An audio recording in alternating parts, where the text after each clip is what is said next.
السلام علیکم ناظرین، اسلامک ڈسکوری اسٹوڈیو میں خوش آمدید۔ ناظرین، تاریخ اسلام کا بدترین دشمن ابو جہل کون تھا؟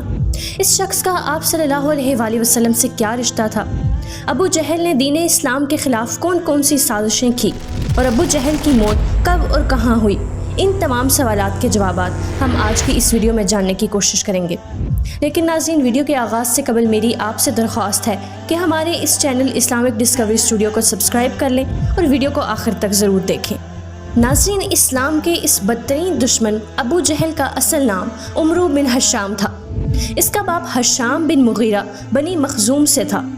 ابو جہل کا ایک بیٹا بھی تھا جس کا نام اکرمہ بن ابو جہل تھا، جو کہ اسی کی راہ پر چلتے ہوئے حضور نبی کریم صلی اللہ علیہ وآلہ وسلم سے دشمنی رکھتا تھا۔ لیکن ناظرین، اکرمہ بن ابو جہل فتح مکہ کے بعد مسلمان ہو گیا تھا۔ ابو جہل کی کنیت ابو الحاکم تھی، لیکن آپ صلی اللہ علیہ وآلہ وسلم نے اسے اس کی جہالت اور اسلام سے دشمنی کی وجہ سے ابو جہل کا لقب دیا۔ ناظرین، یہ وہ شخص تھا جسے ایک حدیث کے اندر امت اسلامی کا فرعون بھی کہا گیا ہے۔ ناظرین، کچھ لوگ جو ابو جہل کو حضور نبی کریم صلی اللہ علیہ وآلہ وسلم کا چچا خیال کرتے ہیں وہ غلط ہیں، اس لیے کہ حضور نبی کریم صلی اللہ علیہ وآلہ وسلم کے دادا حضرت عبد المطلب تھے، اور ابو جہل نہ تو عبد المطلب کا بیٹا ہے اور نہ ہی عبد المطلب کے خاندان کا، بلکہ حضرت عبد المطلب عبد المناف کے خاندان سے تھے اور ابو جہل مخزومی قبیلے اور خاندان کا تھا۔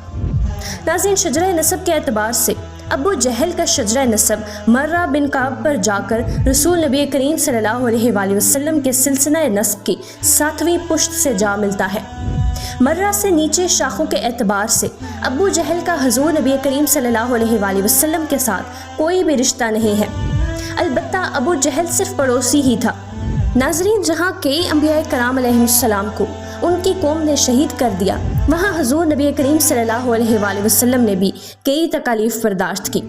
اس کے باوجود کئی بار معجزانہ طور پر کفار حضور نبی کریم صلی اللہ علیہ وآلہ وسلم کے روب میں آ کر خوف سے کانپتے تھے۔ ناظرین، ابو جہل بھی مخالفین اسلام میں سے ایک ہے۔ اس نے نہ صرف ہمارے پیارے نبی حضرت محمد مصطفیٰ صلی اللہ علیہ وآلہ وسلم کو قتل کرنے کی سازش کی، بلکہ اس نے نئے مسلمانوں کو بہت سی اذیتیں دی۔ اس نے لوگوں کو قرآن کی آیات سننے سے روکنا بھی شروع کر دیا، اور جنگ بدر کے واقع ہونے میں بھی ابو جہل کا ایک اہم کردار تھا۔ ابو جہل حضور نبی کریم صلی اللہ علیہ وآلہ وسلم سے دشمنی رکھتا تھا اور مختلف طریقوں سے ان کو برا بھلا بھی کہتا تھا۔ ناظرین، جب بھی رسول نبی کریم صلی اللہ علیہ وآلہ وسلم قرآن پڑھتے تھے تو یہ کہتا تھا کہ شور مچاؤ تاکہ کسی کو یہ پتہ نہ چلے کہ یہ کیا کہہ رہے ہیں۔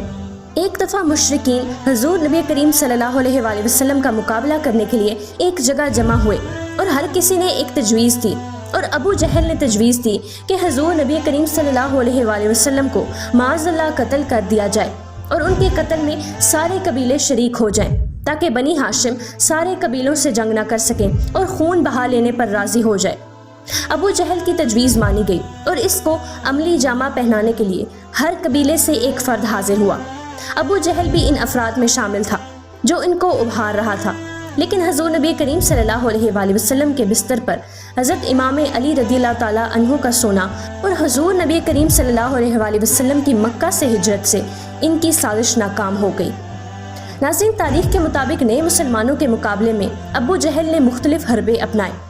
اگر معاشرے میں با اثر آدمی اسلام لاتا تو اس کی توہین کرتا، اگر تاجر ہوتا تو اسے ڈراتا دھمکاتا، اس کی تجارت کو نقصان پہنچانے کی دھمکی دیتا تھا، اور اگر وہ کوئی کمزور شخص ہوتا تو اس کی مار پٹائی کرتا۔ ناظرین، سن 2 ہجری کو ابو سفیان کی سرپرستی میں قریش کا ایک کارکن مسلمانوں کے حملے کی زد میں آیا۔ اس نے قریش سے مدد مانگی، اور ابو جہل مدد کے لیے ایک لشکر لے کر مکہ سے نکلا، اور ابو جہل کی مسلمانوں سے جنگ ہوئی، جس میں کئی مشرکین کے ساتھ ساتھ ابو جہل کا بھی سر قلم کیا گیا۔